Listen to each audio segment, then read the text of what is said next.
안녕하세요. 명절이 다가오기 시작하면 며느리들은 머리가 슬슬 아파오기 마련이죠. 저도 매 명절을 힘들게 보냈던 게 생각나네요. 하지만 지금은 아주 편하게 명절을 보내고 있죠. 그 짜증나는 명절에서 어떻게 벗어났는지 알려드릴게요. 저는 평범한 회사원으로 자영업에 종사하는 남편과 만나 가정을 꾸렸어요.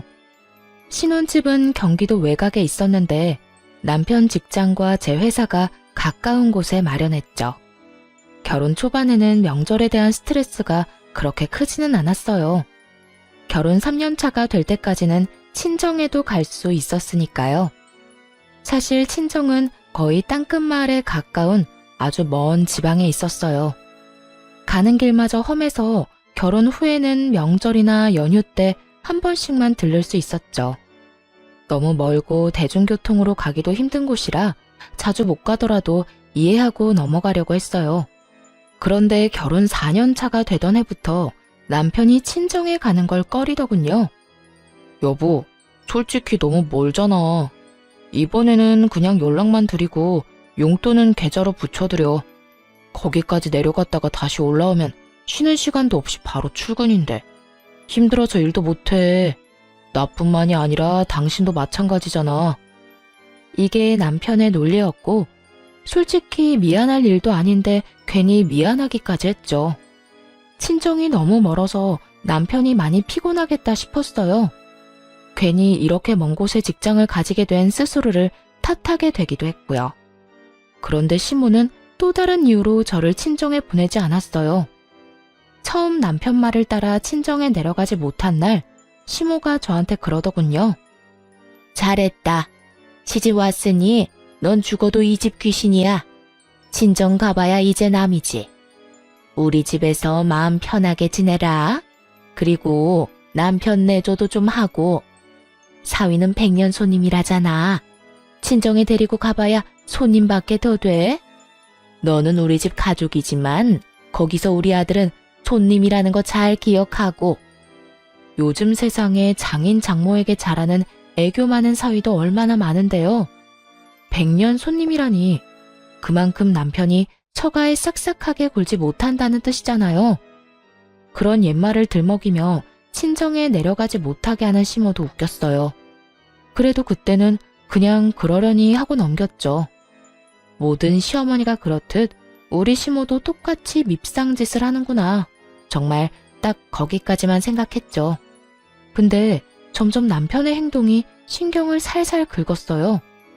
어느 순간부터 유별나게 시모만 챙기기 시작하더군요. 저는 명절에 친정도 가지 못하는데 부모님께 용돈을 50만 원 정도만 드렸거든요. 그런데 남편 놈은 시댁에 용돈 50만 원을 드리고 몸에 좋은 건강기능식품에 각종 과일 그리고 선물 세트까지 사서 들고 가더라고요. 좀 불공평하다 싶어서 한마디 했죠. 용돈도 드리는데 꼭 그렇게 선물을 많이 사야겠어? 우리도 돈이 없어서 생활비도 아끼는데. 아무리 그래도 그렇지 이렇게 많이 쓰는 건 좀 아닌 것 같아. 부모님한테 쓰는 거잖아. 이 정도는 해드려야 부모님도 든든하실 거야. 그리고 무리하는 거 아니거든? 그럴 거면 우리 집에도 좀 보내주지 그랬어? 왜? 처가댁 부모님은 부모 아닌가? 사서 들고 가기에는 처가댁이 너무 멀잖아. 나중에 하나 보내드릴게. 그리고 명절에 보내면 택배 대란 때문에 다 상하고 문제 생길 텐데 그러지 말고 명절 끝나고 보내드리자. 말은 그렇게 해놓고 매번 까먹기 일쑤였죠. 그런데 그 뒤로도 남편 놈은 친정에 아예 갈 생각을 안 하더군요. 어쩌다 한두 번이야 이해하고 넘어갈 수 있었지만 2해, 3해를 넘어가니 솔직히 짜증이 났어요. 이번에는 친정에 내려가야 한다고 말하면 남편 놈이 항상 이렇게 말하는 거예요. 장인어른이랑 장모님이 우리가 내려가는 걸 좋아하시겠어? 얼굴 잠깐 보고 다시 올라가야 하는데. 부모님들은 우리 불편한 거 안 좋아하셔.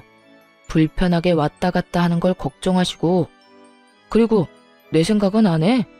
내내 운전은 나만 할 텐데 장장 6시간을 운전대 붙잡고 있다고 생각해봐. 그게 인간이 할 짓이야? 그럼 내가 운전하면 되지. 어떻게 2년이 넘도록 친정을 한 번도 안 갈 수가 있어? 그럼 혼자라도 내려갔다 오게 차라도 사줘. 장롱 면허 10년째인 너한테 차를 어떻게 맡겨? 그리고 혼자 절대 못 보내. 당신 혼자 내려가 봐. 장모님이 나한테 전화하셔서 무슨 일 있냐고 하실 거 아니야? 넌 부모님 걱정하게 만들고 싶어? 그럼 어쩌라고. 우리 친정에는 평생 안 갈 생각이야? 누가 평생 안 간대? 시간 나면 가는 거고 이번만 날인 것도 아니잖아. 좀 기다려봐. 때 되면 다 갈 거라니까. 아휴, 한 대 탁 때려주고 싶을 정도로 얄미운 남편 때문에 속이 문드러졌어요. 그런데 이런 제 속을 더 파사삭 부서뜨리는 존재가 하나 더 있었어요. 바로 손아래의 신우였죠. 신우는 시댁과 먼 곳에 살았는데 어떻게 된 건지 명절 낮이면 도착하더라고요. 우리 부부보다 2년 늦게 결혼했는데 결혼 후 쭉 명절 당일 낮에 자기 친정에 오는 신우가 정말 얄밉기 짝이 없었죠. 왜냐면 시댁이 신우한테는 친정이니까 완전히 주인처럼 행세하곤 했거든요. 찬물 좀 내와라. 식사가 형편이 없다. 도대체 언니는 시댁 와서 하는 게 뭐냐. 저한테 이런 평가질이나 하고 말이죠. 함께 있기 너무나 힘든 존재가 바로 신우였죠. 그런데 시모가 저한테는 친정에 가지 말라고 해놓고선 신우에게는 빨리 오라며 맛있는 거 많이 해놨다고 전화하는 걸 듣게 됐어요. 순간 짜증이 확 치밀어 올랐죠. 아무리 그래도 그렇지 며느리는 친정에 안 보내주면서 딸더러 빨리 오라고 하다니 듣는 며느리 기분이 좋을 리가 없잖아요. 도저히 참을 수가 없어서 신우에게 명절 전날 전화를 했죠. 아가씨, 이번 명절에는 본가 오지 말고 아가씨 시댁에서 시간 보내세요. 올 필요 없을 것 같아요. 아니, 새언니가 왜 나한테 집에 오라 마라 해요? 우리 부모님 집인데 왜 언니가 나를 못 오게 하냐고요. 참나 기가 막혀서. 지금 이게 뭐 하는 짓이에요? 우리 엄마도 새언니 이러는 거 알아요? 어머님은 모르시는데 아마 제 의견에 동의하실걸요? 지금 뭘 모르는 것 같은데 어머님은 아가씨가 집에 오는 거 싫어하세요.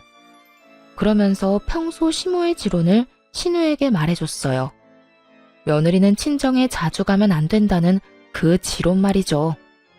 할 말이 없어 열받았는지 신우가 전화를 뚝 끊더군요. 그리고는 바로 시모에게 전화를 했나 봐요. 명절 전날이라 시댁에 함께 있었는데 옆에 있던 시모가 전화를 받더군요. 그래, 딸. 왜 전화했어? 엄마, 새언니가 나더러 집에 오지 말래. 엄마가 나 집에 오는 거 싫다고 했어? 뭐? 내가 왜 그런 소리를 해?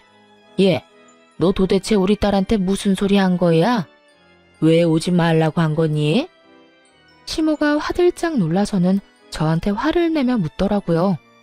그래서 아무 생각 없는 척 시모에게 태연스레 말했죠. 어머님이 저한테 말씀하셨잖아요. 며느리가 친정 자주 가는 거 보기 싫다고요. 죽어서도 이 집 귀신인데 친정 가면 뭐 하냐고. 그러니까 저도 몇 년째 친정에 안 보내고 있으시잖아요. 안 그래요? 항상 그렇게 말씀하시길래 아가씨한테도 어머님 생각 말해드렸어요. 어머님은 며느리가 친정 가는 거 싫어한다고. 아가씨도 며느리인데 이 집에 오지 말아야 하는 거 아닌가요? 그 이야기를 듣던 시모는 순간 벙찐 모양이었어요. 다 자기가 한 말이었으니까요. 그걸 신우에게 대입해서 그대로 돌려줄 줄은 생각도 못했나 봐요. 그때 신우가 전화로 그러더군요. 이 언니 웃기네. 어떻게 며느리랑 딸이 똑같아요. 당연히 다르지. 똑같죠, 남의 며느리인 건. 근데 다른 게 있긴 해요. 아가씨랑 저랑은 시어머니가 다르잖아요. 아가씨는 상식적이고 친절하고 좋은 시어머니 만났나 보네요. 추석 당일 아침에 밥만 먹이고 바로 친정에 보내주는 거 보면. 근데 저는 다르거든요. 지금 몇 년째 친정을 못 가는 건지 모르겠어요. 가고 싶다고 해도 참으라고만 하고 가서 좋을 거 없다고만 하시는데 남의 집안 며느리 된 딸은 어찌나 집으로 부르시는지 이래서 사람을 잘 만나야 하나 봐요. 이렇게 말하자 이번에는 신우가 아무 말도 못하더군요. 더 말해봐야 자기 엄마 얼굴에 침 뱉는 꼴만 되니까요. 게다가 내일 있을 명절 잔치를 위해 시댁 친인척들이 다 모인 자리여서 그런 말을 떠들어대니 친척들도 불편한 기색을 내비치더군요. 남의 집안일이라 대다수가 못 들은 척하는 것 같았어요. 그리고 그분들도 알게 된 거죠. 이 집 식구들이 명절에도 며느리를 친정에 안 보내준다는 걸요. 졸지의 시모는 속 좁고 며느리 생각 안 하는 못된 시어머니가 되어버렸어요. 그게 분했는지 저를 한껏 째려보더라고요. 그때 남편이 제 팔을 붙잡으며 밖으로 끌고 나갔어요. 당신 왜 이래? 왜 이런 좋은 날 기분 나쁜 소리를 하냐고. 내가 나중에 처가 때 가준다고 말했잖아, 때 되면. 그때가 대체 언젠데? 벌써 2년 동안 친정을 한 번도 못 갔어. 친정이 해외야? 제주도야? 울릉도, 독도야? 섬도 아닌 대한민국 내륙인데 왜 못 가? 처음에는 당신 피곤하다고 해서 나도 이해했어. 근데 계속 안 가겠다는 건 의도가 뻔하잖아. 야, 그런 이야기가 아니잖아. 내가 뭐 평생 안 간대? 가긴 갈 건데 요새 좀 피곤해서 못 간 거지. 참나. 명절에 시댁을 가면 친정도 가는 게 상식이야. 당신 동생처럼. 시누이 시댁은 상식적으로 행동하던데 왜 당신네는 안 그런지만 골라서 해? 아무리 시어머니가 달라도 그렇지. 내가 그냥 재수가 없는 거야? 그래서 이런 시어머니랑 남편 만나는 통에 친정 못 간 거냐고. 아무리 그래도 친인척들 다 있는 데서 그런 말하면 우리 엄마는 뭐가 돼? 뭐가 되긴? 상식 없고 속 좁은 시어머니가 되는 거지. 근데 틀려? 맞는 말이잖아. 당신처럼 어머님도 나 친정 못 가도록 매번 막으셨어. 몰랐지? 주말에 나 혼자라도 가려고 하면 매번 시댁에 오라고 해서 일 시키신 분이야. 그러면서 당신 내조해야 하니 친정에는 관심 끄라고 하셨고. 주변 사람들도 그런 사정을 다 알아야 내가 덜 억울하지 않겠어? 어쨌든 나 이번에는 무조건 친정 갈 거야. 당신은 오든지 말든지 마음대로 해. 그렇게 말하고 남편 차키를 챙겨서 밖으로 나왔어요. 그리고 남편 차를 타고 친정으로 내려왔죠. 오랜만에 차를 운전하긴 했지만 친정으로 가는 길을 잊어버리지는 않았더라고요. 그렇게 혼자 내려갔더니 친정 부모님이 깜짝 놀라더군요. 너 연락도 없이 웬일이야? 얼마 만에 보는 거냐? 잘 지냈어? 아빠. 잘 지냈어. 근데 우리 사위는 왜 너 혼자 내려왔어? 아, 그 사람은 시댁에 있지. 나 혼자 차 타고 여기 내려온 거야. 이번에는 나도 친정에 오고 싶었거든. 그러고는 사가지고 온 선물을 부모님께 잔뜩 안겨드리며 집 안으로 들어갔어요. 왜 지금껏 못 드린 건강기능식품과 과일 바구니들 말이에요. 오랜만에 친정집에 들어서니 푸근하고 마음이 놓였죠.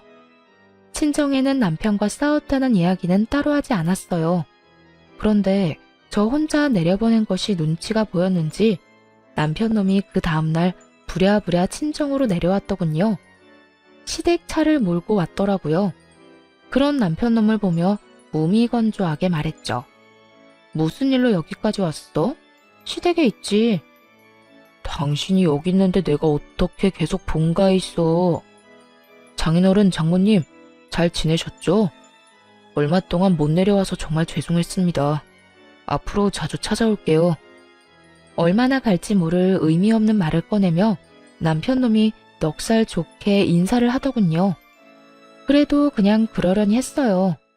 이 인간이 또 안 가겠다고 하면 혼자서라도 이렇게 오면 되겠다 싶었거든요. 그렇게 친정에서 쉬고 집에 도착하니 남편 놈이 그러더군요. 시모가 화가 많이 났다고요. 저는 별로 신경 안 쓴다고 왜 화가 나셨는지 모르겠다고만 했어요. 결국 남편 놈은 더 이상 이야기를 꺼내지 못했고 그렇게 명절이 끝나고 말았어요. 솔직히 마음속으로 앞으로 명절의 시댁엔 절대 가지 말아야겠다는 속셈이 있었거든요. 이제 저는 안 가고 남편만 보내면 되겠다 싶었어요. 그래서 별거 아니라고 생각하고 넘겼고요. 그런데 그대로 진정될 줄 알았던 마음에 이혼의 불씨를 지피는 일이 일어났어요. 바로 시모의 생일날 벌어진 일 때문이었죠. 그해 연말 시모 생일 잔치에 초대받아 갔어요. 생일 선물은 남편이 자기가 마련하겠다고 한지라 저는 신경도 안 쓰고 있었죠. 지난 명절 이후 시모와 화해를 한 것도 아니었고 가봐야 꽂아 놓은 보릿자루처럼 자리만 지키다 올 거라고 예상했거든요. 그리고 시모 생일 선물도 남편이 몇십만 원 정도 용돈이나 주고 말겠지 했어요. 처음에는 무슨 선물을 준비했는지 몰랐어요. 그냥 일반 종이 가방에 담겨 있었거든요. 남편이 시모에게 그걸 주며 나중에 집에 가서 열어보라고 하더라고요. 이때까지만 해도 아무 생각이 없었는데 시모가 그게 뭔지 너무 궁금했었나 봐요. 그래서 남편이 화장실 간 사이에 그걸 꺼내서 확인을 했는데 선물을 확인한 순간 제 눈도 뒤집어졌어요. 좋기 몇백만 원은 하는 명품 가방이었거든요. 이 인간이 친정엄마 생일에 준 선물은 12만 원짜리 화장품 세트였거든요. 그것도 인터넷에서 고르고 골라 제일 싼 거 사서 친정집으로 바로 붙여줬으면서 시모 생일에는 엄청나게 비싼 명품 가방을 준 거예요. 완전히 머리가 확 돌아버릴 만큼 열받더군요. 그리고 이렇게 화가 나는데도 또 다른 이유가 있었어요. 명절 이후에 남편놈이 시모에게 외제차를 사줬거든요. 시모가 바깥 활동을 하는데 차가 없어서 힘들다는 이유로요. 그때 남편에게 엄청 화를 냈었어요. 몇 달 전에 저한테 돈까지 빌려간 인간이 그렇게 큰 돈을 펑펑 쓰니까 화나잖아요. 그래서 시어머니 외제차 사줄 돈은 있었냐고 따졌죠. 그랬더니 남편이 뭐라고 한 줄 아세요? 자기 돈으로 부모님 좋은 거 해드리겠다는데 뭐가 그렇게 안 이꼽냐고 하더라고요. 하긴 빌린 돈 보태서 자기가 번 돈으로 효도하는데 뭐라 할 수는 없죠. 하지만 기분이 더러운 건 사실이잖아요. 그날 저녁 돌아오면서 남편한테 그랬죠. 어머님, 명품 가방 사드렸더라. 어? 어떻게 알았어? 어머님이 자랑하고 싶으셨는지 당신 없을 때 열어보셨거든. 돈 없다면서 나한테 빌려가 놓고 아주 어머님한테는 펑펑 쓰네. 그렇게 돈 많으면 내 돈 먼저 좀 갚지 그래. 나도 우리 엄마한테 돈 한번 펑펑 써보게. 여보, 당신한테 빌린 돈은 이렇게 개인적으로 쓴 게 아니야. 가게에 필요한 돈이라 빌린 거잖아. 그리고 엄마한테 준 거 진짜 명품도 아니라고. 그냥 레플리카야. 몇십만 원 하는. 태연하게 말하는 남편놈을 보며 속으로 코웃음을 쳤죠. 그게 레플리카인지 진짜인지 구분을 못하겠냐고요. 마침 일하는 회사에 명품 가방 수집에 진심인 동료가 있었는데 저도 그 친구 덕에 짝퉁이랑 진짜는 구분을 참 잘하거든요. 그 비싼 걸 싼값에 샀다고 거짓말하는 남편을 보니 정말 괘씸하더라고요. 그래서 몰래 한 가지를 계획했어요. 시모가 연말에 우리 집에서 며칠 지내고 싶다고 했거든요. 남편놈이 그렇게 하라고 해서 시모가 오기로 했는데 저는 쏙 빠지려고 준비했어요. 그래서 시모가 온다는 날 전날부터 시모가 가는 그 다음 날까지 연차를 썼고 그대로 친정으로 피난을 가버렸죠. 집에 왔다가 제가 없어진 걸 눈치챘는지 시모가 급히 전화를 하더군요. 전화를 받았더니 바로 막말을 쏟아냈어요. 넌 도대체 어떻게 된 애가 내가 온다고 했는데 집을 비워? 이래가지고 밥은 어떻게 먹니? 너 평소에도 이렇게 자주 집에 안 들어오니? 우리 아들 밥은 먹이고 회사 다니는 거야? 이래서 집안에 사람을 잘 들여야 하는 법인데 어떻게 이런 게 우리 집에 들어와서 내 속을 썩이는지. 당신 지금 어디야? 어딜 가면 간다고 이야기는 하고 가야지. 나 지금 친정 내려가는 길이야. 어머님은 내일 오신다더니 하루 빨리 오셨네. 나도 급한 볼일이 있어서 내려가는 거니까 당신이 어머님 좀 잘 보살펴 드려. 당신 어머니잖아. 친정? 갑자기 친정에는 왜 가는데? 그것도 혼자서? 무슨 일 있어? 누가 불러서 가는 거야? 무슨 일인데 말 좀 해봐. 남이 사. 누가 불러서 가든 그냥 가든 당신이 뭔 상관이야? 결혼하고 지내면서 처가댁에는 전혀 관심 없었던 사람이 지금처럼 앞으로도 관심 끄고 살아. 여보, 잠깐만. 전화 끊지 말고. 다급하게 말하는 남편의 목소리를 뒤로하고 전화를 뚝 끊어버렸어요. 자기들끼리 집에서 지지고 볶든 제 알바가 아니었죠. 그런데 좀 이상하긴 하더라고요. 왜 친정에 간다니까 저렇게 예민하게 구는 걸까요? 시모는 저한테 짜증을 냈지만 남편의 반응은 뭔가 달랐어요. 뭔가 조급해하고 초조해하는 기색이 있었죠. 그렇게 이상하다 싶은 마음을 가지고 친정에 도착했어요. 남편에게 말했다시피 사실 친정에 볼 일이 있긴 했어요. 얼마 전에 시골 삼촌이 돌아가셨거든요.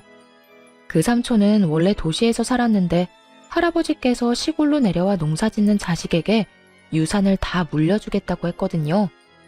가족도 없이 혼자 지내던 삼촌은 할아버지 뒤를 이어 시골에서 농사를 짓게 됐죠. 그런데 그분이 돌아가신 거예요. 결혼도 안 하고 자식도 없는 분이라 형제인 아버지께 이제 그 유산이 상속됐어요. 아버지는 제게 그 땅이랑 유산을 다 물려주겠다고 하셨어요. 결혼 전에 엄마께 골수 이식을 해드렸는데 딸이지만 그 일이 참 고마워서 이번에 받은 유산을 다 주겠다고요. 그래서 이번에 아버지랑 이 재산을 어떻게 할까 의논할 겸 친정에 간 거였죠. 그런데 집에 도착해서 삼촌 재산에 대해 이야기하는데 아버지가 살짝 제 눈치를 보더니 이렇게 말씀하더군요. 그런데 남편 사업이 아직도 많이 힘들어? 아빠는 네가 이 재산 어디다 쓰든 상관 안 할 테니까 네 남편이 힘들다고 하면 이거 팔아서 돈 마련해. 너야 월급쟁이라서 돈 걱정 많이 안 하겠지만 자영업 하는 사람은 또 다르잖아. 처가에 돈 빌리는 게 참 어려운 일인데 따라와서 부탁까지 할 정도면 많이 안 좋다는 이야기잖아. 불경기에는 장사가 잘 안 돼서 적자도 많이 날 텐데 그럴 때 너한테까지 부담이 가지 않게 평소에 투자를 좀 해주면. 잠깐만, 아빠. 그게 무슨 소리야? 남편이 아빠한테 돈 빌리러 왔다고? 너 몰랐어? 나는 너도 알고 있는 줄 알았는데. 아니, 언제? 얼마를 빌려갔는데? 3달 전쯤에 와서 가게가 힘든데 너까지 힘들어한다고 혹시 돈 좀 빌릴 수 있냐고 해서 빌려줬지. 6천만 원 정도. 아버지의 이야기를 듣자마자 재빨리 머리를 굴렸어요. 3개월 전쯤에 무슨 일이 있었나 하고 말이죠. 그리고 나온 결론에 정말 경악하고야 말았어요.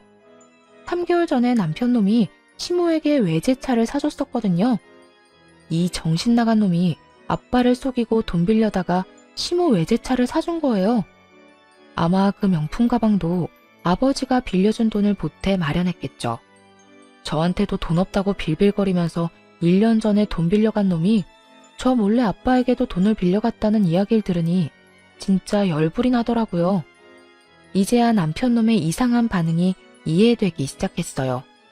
이 나쁜 놈이 저 몰래 친정 아빠한테 돈 빌린 걸 들킬까봐 친정에 간다고 할 때마다 그렇게 예민하게 군 거였어요. 와, 있는 도끼에 발등 찍힌다는 말이 있긴 하지만 이렇게 호되게 찍힐 줄이야. 정말 상상도 못했거든요. 그저 귀찮아서 친정에 안 내려가는 것이라 생각했는데 그게 아니라 이런 미친 짓을 저 몰래 하고 있었다니. 화가 치밀어 올라 계획보다 더 빨리 일을 마무리하고 집으로 향했어요. 친정에 있는 내내 남편에게서 전화가 왔는데 모조리 씹어버렸더니 나중에는 문자까지 보내오더군요. 어디냐, 언제 오냐, 내가 내려갈까 하고 말이죠. 그래서 답장을 딱 하나 보냈어요. 지금 올라간다 라고요. 그렇게 집에 도착했더니 시모는 없고 남편 혼자 있더군요. 뭔가 불길함을 느낀 건지 남편놈이 눈치를 보더니 이렇게 말했어요. 친정에는 왜 갔다 왔어? 장인어른 장모님 아무 일 없으시지? 아무 일도 없으셔. 근데 오늘 우리 사이엔 무슨 일 있을 거야. 나 당신이랑 이혼할 거거든. 갑자기 그게 무슨 소리야? 이혼이라니. 친정에 갈 때마다 어머님께 한 소리 들어야 하는 것도 짜증나고 쉬는 날에도 내 맘대로 못 쉬는 거 진짜 열받아. 그냥 이혼해. 더 이상 이렇게는 못 살아. 일부러 돈 관련해서는 입도 벙긋 안 했어요. 남편 놈이 대체 언제 이야기할까 궁금했거든요. 그런데 예상과 달리 먼저 돈 이야기를 안 하니 남편 놈이 완전히 당황하더군요. 이혼을 하게 되면 저에게 빌려간 돈을 당연히 갚아야 할 테고 그뿐만이 아니라 장인어른한테 빌린 돈도 갚아야 했죠. 그걸 생각하니 아득했는지 똥줄 빠진 것처럼 안절부절 못하더라고요.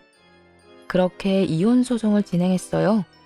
물론 남편은 절대 안 된다고 했는데 그냥 비웃어줬죠. 이혼이 자기 혼자 안 하겠다고 안 할 수 있는 게 아니잖아요. 그런데 이혼 소식을 어떻게 전해 들었는지 시모가 전화를 했어요. 네가 이혼하자고 했다며? 니깎게 뭔데 우리 아들한테 이혼하자는 거야? 걔가 뭐 잘못한 게 있는데? 나도 그렇고 아들도 그렇고 우리는 떳떳해. 뭐 쫄기라도 할 줄 알았어? 이혼하자면 하는 거지. 그런데 네가 그래봐야 위자료 한 푼도 못 줘. 그리고 네가 결혼할 때 받아간 결혼자금 그거 고스란히 뱉어내고 이혼해라. 아니면 이 이혼 절대로 못 해주고 끝까지 쫓아가서 그 돈 다 받아낼 생각이야. 그러니까 도망칠 생각하지 말라고 미리 경고하려고 전화했다. 시모의 기세가 아주 등등하더군요. 뭐 이해할 수 있었어요. 시모는 아무것도 모르고 있었으니까요. 그러니까 이렇게 커다란 폭탄을 던질 거라는 상상도 못하고 거만하게 구는 거겠죠. 그래서 그 다음날 준비한 서류를 들고 시댁을 찾아갔어요. 시모가 팔짱을 딱 끼고 두 눈을 부라리며 저를 쳐다보더군요. 그런 시모를 보며 그저 웃으면서 가지고 있는 서류를 거실 탁자 위에 올렸어요. 서류에는 1억이라는 큰 돈을 시모가 제게 줘야 한다는 글이 적혀 있었죠. 그 내용을 보고 당연히 시모는 어리둥절해 하더군요. 분명히 자기가 돈을 받아내야 한다고 생각하고 있었는데 오히려 본인에게 1억이라는 큰 돈의 청구서가 돌아갔으니까요. 이게 뭐야? 네가 나한테 돈을 준다는 얘기니? 아니요. 어머님이 저한테 1억을 주셔야 한다는 얘기예요. 그게 무슨 소리야? 너 결혼할 때 내가 1억 줬잖아. 그거 너 다 했잖아. 그러니까 이혼하면 그거 다시 다 돌려줘야지. 어디서 사람을 속이려고? 예상대로 시모는 미친 듯이 소리를 치며 거짓말하지 말라고 난리를 피우더군요. 저는 시모와는 정반대로 차분해졌죠. 여기 남편 통장 내역이 있어요. 어머님이 주신 1억 제 통장에 들어온 게 아니라 남편 통장으로 들어갔고요.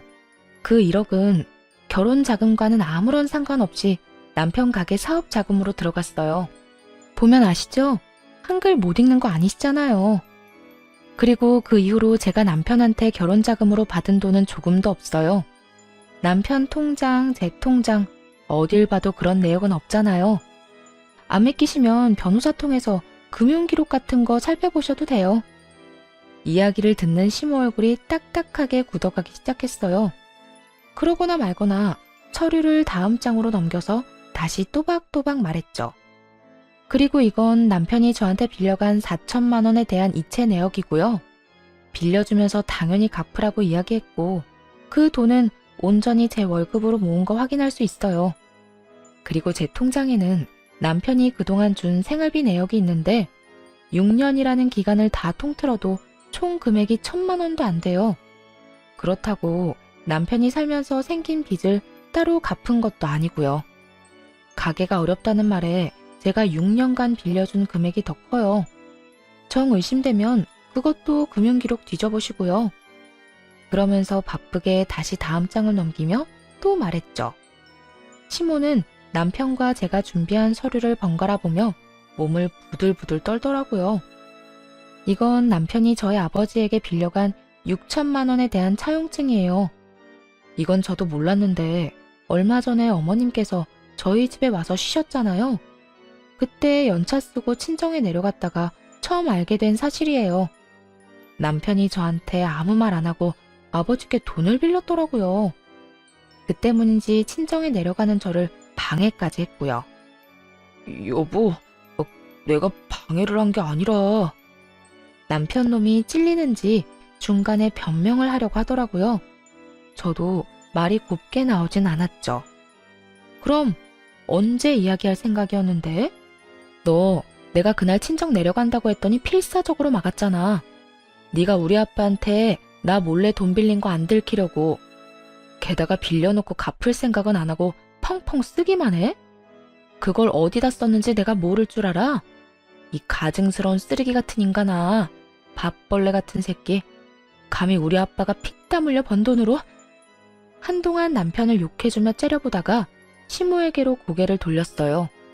시모는 여전히 서류를 붙잡고 못 믿겠다는 듯 바라볼 뿐이었죠.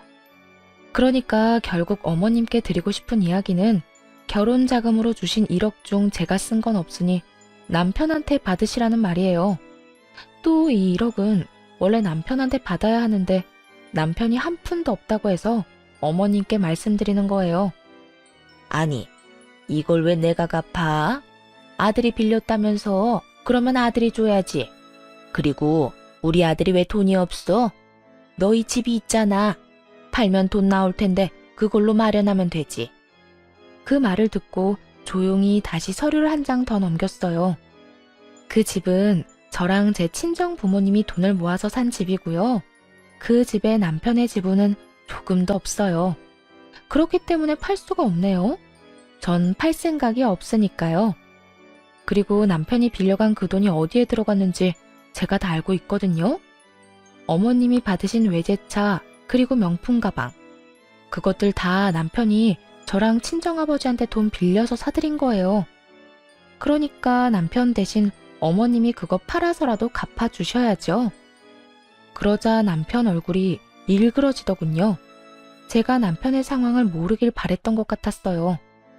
이런 돈 이야기 없이 이혼하자고 했을 때 혹시 진짜 모르나 하고 기대했겠죠? 그런 기대를 마지막 순간에 철저히 무너뜨려주는 게 진짜 복수고요.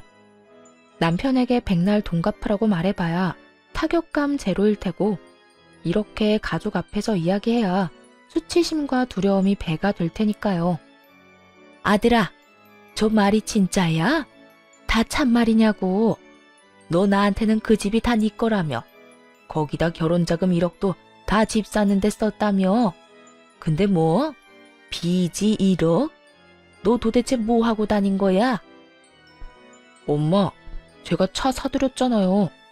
사람 혼이 빠지도록 무조건 비싼 차 사달라고 한 사람이 누군데요? 안 될 것 같다고 했을 때 엄마가 뭐라고 했는지 기억 안 나요? 돈 빌려서라도 사주는 게 자식된 도리라면서요. 그래서 장인어른한테 빌려다 외제차 해드렸잖아요. 남편 놈이 도리어 화를 내며 말하자 시모는 충격을 이기지 못했어요. 너 그걸 말이라고? 아이고 머리야. 아이고. 시모가 머리를 부여잡고는 못 쓰러질 듯 휘청거리더군요. 그러다 소파 위로 풀썩 주저앉았어요. 그리고 잠시 후 처음과는 전혀 다르게 차분해진 목소리로 슬쩍 말하더군요. 예, 나는 이런 사정 같은 거 아무것도 몰랐어. 우리 아들이 이런 짓을 했을 줄은. 이건 정말 큰 문제야. 그냥 넘어갈 수는 없지. 그런데 이렇게 이혼해서는 안 돼. 차라리 같이 살면서 갚게 하는 게 낫지 않겠니? 아까의 기세등등하던 태도는 어디로 갔는지 이제는 시모가 이혼하지 말라고 권유하더군요. 살면서 돈을 갚도록 하는 게 더 좋다는 이유로 말이죠. 안면물수라는 게 이럴 때 쓰는 말일까요?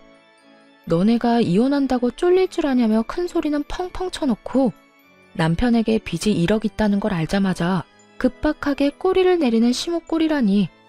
게다가 남편이 빈털털이라는 것을 알고는 저를 묶어두려는 것 같더군요. 이미 시모와 남편이 어떤 사람들인지 다 아는데 그게 가능할 리가 없잖아요. 솔직히 두 사람이 저한테 조금이라도 친절하게 대했다면, 그리고 저를 속이지 않고 친정에 가도록 배려해줬다면 이혼까지 생각했을까요? 분명 고민이야 했겠지만 이혼은 안 했겠죠. 그렇지만 남편의 행동이 너무 치사했잖아요. 친정에는 내려가지도 못하게 한 주제에 장인어른한테 빌린 돈으로 시모에게 외제차와 명품백을 사주다니. 그런 남편놈을 보고 누가 이혼을 생각하지 않을 수 있겠어요? 저는 코웃음을 치며 시모에게 말했죠. 아드님 이혼 안 시키고 절 붙잡아 보려는 그 마음은 알겠지만 이미 늦었어요. 이혼 소송 진행 중이거든요. 그리고 이혼하든 안 하든 이 돈은 남편이 갚아야 하는 거고요. 저희 아버지도 그렇고 저도 그렇고 이 돈 어떻게든 받아낼 거예요. 그제야 시모가 무너지더군요. 갑자기 고개를 쳐들더니 실성한 여자처럼 아들에게 소리쳤어요. 난 못 갚아. 네 잘못이고 네가 빌린 돈이니 네가 갚아. 내가 뭔가 해줄 거라고 절대 기대하지 마. 잘못한 건 네 놈이고 나는 결백하니까. 결백한 거 치곤 시모가 받아먹은 게 워낙 많아서 남편 놈도 가만히 있진 않았어요. 아니, 그 돈 빌려서 온전히 저한테 쓴 것도 아닌데 왜 못 갚아주는데요? 와, 엄마 진짜 얼굴에 철판 제대로 깔았네. 그만큼 받아놓고 이제와 발뺌을 하신다? 그건 제가 용납 못해요. 두 사람은 1억이라는 빚 앞에 한치도 물러서지 않고 팽팽하게 싸우더군요. 그런 둘을 놔두고 그 집을 빠져나왔어요. 그리고 집에 오자마자 용달차 부르고 안방에 있는 남편 짐부터 꺼냈죠. 그런데 어느새 남편놈이 집에 슬그머니 들어오더니 짐을 싸는 걸 보고 저를 말리려고 하더군요. 여보, 진짜 이럴 거야? 나 정말로 내보낼 거냐고. 우리가 함께 산 세월이 몇 년인데 이런 식으로 내보내는 건 좀 아니지 않아? 내가 어떤 식으로든 갚는다니까? 그 돈은 당연히 갚아야 하는 거고 당신은 이 집에 대한 지분이 하나도 없잖아. 결혼할 때 한 푼도 안 내고 이 집에 들어온 건 너야.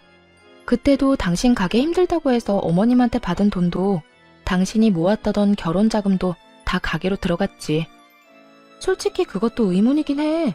그 돈은 시댁에 안 갖다 바쳤어? 나 당신한테 제대로 생활비 받아본 적 한 번도 없어. 그것만으로 이미 아웃이고 어차피 이혼하고 나갈 텐데 뭐하러 굳이 같이 살아? 보기 싫은 얼굴 쳐다보면서. 그러니까 미리 좀 나가. 알았어? 하나부터 10까지 너무 맞는 말만 하니 남편도 더 이상 아무 말 못하더군요. 뭐 입이 10개라도 할 말이 없었겠죠. 자기가 뭘 잘했다고 이 집에 남겠다 어쩐다 이야기하겠어요? 그리고 시모와 남편을 위한 진정한 지옥은 며칠 뒤부터 시작됐어요. 이혼에 대한 전말을 모두 듣게 된 친정아빠가 완전 열받으셨거든요. 그딴 놈도 하나뿐인 사위라고. 내가 노후자금으로 모아놨던 자금까지 빌려줬는데 널 속이고 그딴 짓을 했다고? 널 친정에 못 가게 한 것도 모자라 지 엄마 외제차랑 명품백을 사줬단 말이야. 차라리 너한테 선물을 사줬다 하면 내가 그 돈 받을 생각 안 했을지도 몰라. 그런데 감히 내 딸한테도 돈을 빌려놓고 나한테까지 돈을 빌려? 그건 절대로 용서 못하지. 지옥까지 쫓아가서라도 그 돈 받아내고야 만다. 그렇게 선언한 친정아빠는 정말로 그 먼 곳에서 한달음에 올라오셨어요. 그러고는 남편이 시모에게 사준 외제차 뒤를 졸졸 쫓아다녔죠. 완전히 대놓고 쫓아다닌 게 아니라 몰래 뒤만 쫓다가 시모가 지인들을 만나는 것 같으면 마치 우연히 마주친 적 다가가 이랬대요. 아이고, 잘 지내고 계신 것 같아서 보기 좋습니다. 이제 그쪽 아드님하고 우리 딸이 이혼한 건 아시죠? 그런데 그쪽 아드님이 나한테 빌려간 돈을 안 갚아서 이렇게 찾아왔어요. 아드님이 그러는데 자기는 돈이 없으니 엄마한테 가서 받으라고 하더라고요. 저도 노후를 위해 힘겹게 마련한 돈이라 없으면 크게 곤란해서 말이죠. 그쪽 아드님이 나한테 빌린 그 돈으로 자기 엄마 외제차를 사줬다고 하는데 그게 바로 이 차죠? 아이고, 참 좋아 보이네. 아니, 사돈은 왜 이럴 때까지 찾아와서 그런 이야기를 해요? 저는 우리 아들이 빌린 돈이랑은 아무런 상관이 없는 사람이에요. 상관이 없어? 당신 아들이 저지른 짓이고 그동안 당신이 그 돈 다 썼잖아. 그러면 양심상 대신 갚아줘야 한다는 생각은 안 들어요? 돈이 없으면 이 차랑 그 어깨에 걸려있는 가방을 팔아서라도 마련하셔야지. 그러니까 돈은 빌린 사람한테 갚아달라고 해야지. 왜 빌린 사람 엄마한테 이렇게 난리를 치냐고요? 아니, 상관이 왜 없어요? 그쪽이 아들을 잘못 키웠잖아요. 그리고 우리 딸 친정에도 못 가게 하고 이 집에서 매번 일 시키고 괴롭혔다면서요. 내가 그 이야기를 듣고 어찌나 속이 이상한지 밤에도 잠이 안 와. 남의 귀한 딸 데려다가 막 부리는 것도 모자라서 부모도 못 찾도록 만들어. 쌍으로 정신이 나간 것들. 뚫린 입이라고 아무 말이나 짓거리는 거 봐. 어쨌든 그쪽 아드님이 빌려간 1억 가지고 있는 걸 팔아서라도 마련하시라고. 당신 다니는 곳이 어디든 다 쫓아다니면서 그 돈 다 받아낼 거요. 앞으로 만날 지인들한테 아들 새끼가 사고친 거 다 알리고 싶으면 마음대로 하시오. 난 안 말릴 테니까. 아빠의 말에 무시무시함을 느꼈는지 시모는 그 뒤로 사람을 만나지 않고 집에 틀어박히더군요. 시모가 밖에 나오지 않자 아빠는 이제 남편을 쫓아다녔어요. 아빠 돈이랑 제 돈까지 당장 갚으라고요. 결국 주변에 사람이 있든 말든 상관없이 쪼아대는 아버지 때문에 남편 놈은 시모의 반대를 뒤로하고 명품 가방과 외제차를 팔아 돈을 마련했어요. 그렇지만 아무리 좋은 외제차의 명품 가방이라도 중고잖아요. 당연히 살 때만큼의 돈을 마련하기는 어려웠죠. 비싼 만큼 감가가 어마무시하잖아요. 그래서 어쩔 수 없이 시댁집을 담보로 대출을 받아 저와 아버지에게 갚았더군요. 그 돈을 갚을 때 남편이 저한테 한마디 했어요. 정말 독하다 독해. 진짜 이렇게까지 해야 해? 우리가 하루 이틀 같이 산 것도 아니고 몇 년을 함께 살았는데 나는 적어도 장인어른이 좀 더 상식적인 방법으로 돈을 받아갈 거라고 생각했어. 그런데 이게 뭐야? 주변 사람들한테 소문 다 내고 나를 못 살게 굴면서까지 돈을 받아갔어야 했어? 당신 왜 이렇게 사람이 못 됐어? 당신 아버지도 그렇고. 우리 아빠 욕하지 마. 독한 걸로 치면 네가 최고지. 넌 그럼 얼마나 상식적이길래 우리 집 무시하고 시댁에만 돈 쳐바르면서 효도했어? 솔직하게 말해서 네가 시댁에 효도할 때 친정에도 똑같이 해줬으면 내가 이랬겠냐고. 입장 바꿔놓고 생각해봐. 내가 우리 엄마한테만 몇백만 원짜리, 몇천만 원짜리 물건 사주고 너희 엄마한테는 10만 원짜리 화장품 사주면 어떻겠어? 기분 더럽겠지. 그래놓고 나한테 친정에도 가지 말라고 하고. 안 당해보면 모르는 거야. 그래서 당해보라고. 네가 그 입장이 되어봐야 그게 무섭고 힘든 일인 걸 알지. 왜 나 혼자 그 더러운 행동에 피해봐야 하는데? 너도 느껴봐. 아니, 솔직히 아들이 부모님한테 효도한 게 큰 죄는 아니잖아. 아무리 그래도 이렇게 하면 나랑 엄마는 앞으로 어떻게 살아? 야, 나는 네 심보가 고약하고 괘씸해서 용서를 못하는 거야. 능력도 안 되는 게 처갓집에서 돈 빌려다가 효도를 그렇게 하면서 막상 돈 빌려준 처갓집은 무시했지. 게다가 그게 찔려서 마누라는 친정에 가지도 못하게 하고. 가슴에 손을 얹고 네 놈이 한 짓거리를 생각해봐. 결국 이혼도 돈을 받아내는 것도 완벽하게 해결됐어요. 그렇게 전 남편과는 더 이상 만날 필요가 없어졌죠. 그 이후로 몇 번이나 연락이 왔지만 다 무시했어요. 전화한 이유야 뻔했으니까요. 그래서 용서해달라는 말은 필요 없으니 연락하지 말라고 몇 차례 문자를 보냈더니 더 이상 연락이 없더군요. 전 남편과 이혼하고 나서 저는 매년 명절이 되면 친정집으로 내려갔어요. 이혼을 하고 돌아온 저를 친척들은 반갑게 맞아줬죠. 그딴 놈이랑 잘 헤어졌다고 정신 나간 놈이라고 말해줬어요. 결국엔 저와 아빠, 친정까지 다 말아먹었을 놈이라고 다들 욕을 얼마나 하는지. 그 욕만 듣는데도 배가 든든하게 부를 정도였어요. 그렇게 친정집에 있으면서 오랜만에 SNS를 했더니 신우의 게시글이 떡하니 올라왔더군요. 보니까 해외여행이라도 간 것 같았어요. 신우와 그 아이들이 이국적인 건물 앞에서 사진을 여러 장 찍었더라고요. 그러면서 명절 연휴에 해외에 놀러 갔다는 문구까지 썼더군요. 명절 때마다 친정에 오고 싶어 안달이 날 정도였던 신우가 웬일로 친정이 아니라 해외에 갔는지 궁금했어요. 그리고 나중에야 그 이유를 알 수 있었죠. 전 남편과 전 시모가 빈털터리가 되고 나서 신우에게 손을 벌리려고 한 것 같더군요. 하긴 지인들에게 허세 부리고 싶어서 아들놈 들들 볶았던 시모잖아요. 당연히 신우에게도 똑같이 행동했겠죠. 눈치 빠른 신우는 그러기 싫어서 명절에 해외여행을 하고 있는 거였어요. 매년 떠들썩하게 사람 많던 시댁에 결국 찬바람만 쌩쌩 불고 있는 상황인 거죠. 게다가 들어보니 전 시모와 전 남편의 관계는 더욱 악화일로를 걷게 됐더라고요. 전 남편이 결국 시댁에서 나와 가게에서 숙식하고 있다는 소식을 들었어요. 자신을 구박하고 차랑 가방 돌려달라며 찡찡대는 시모 때문에 말이죠. 전 남편도 자신이 그렇게 살게 될 줄 알았으면 그런 짓을 안 했을 거예요. 한치 앞도 못 보고 안일하게 생각한 결과가 겨우 그거라니 그렇다고 다시 걷어줄 건 아니지만요. 시모도 초라하기는 마찬가지였죠. 아들 하나 믿고 소소하게 며느리 괴롭히며 사치나 부리며 살더니 결국 그 돈들이 사돈집에서 나온 거라는 걸 알고서는 완전히 무너져 버렸잖아요. 자기 욕심 때문에 자식이 저 지경이 된 건 눈에도 안 들어오고 그저 자기한테 줬던 걸 뺏었다는 생각만으로 자식을 모질게 대하니 전 남편도 그런 전 시모에게 정이 다 떨어졌겠죠.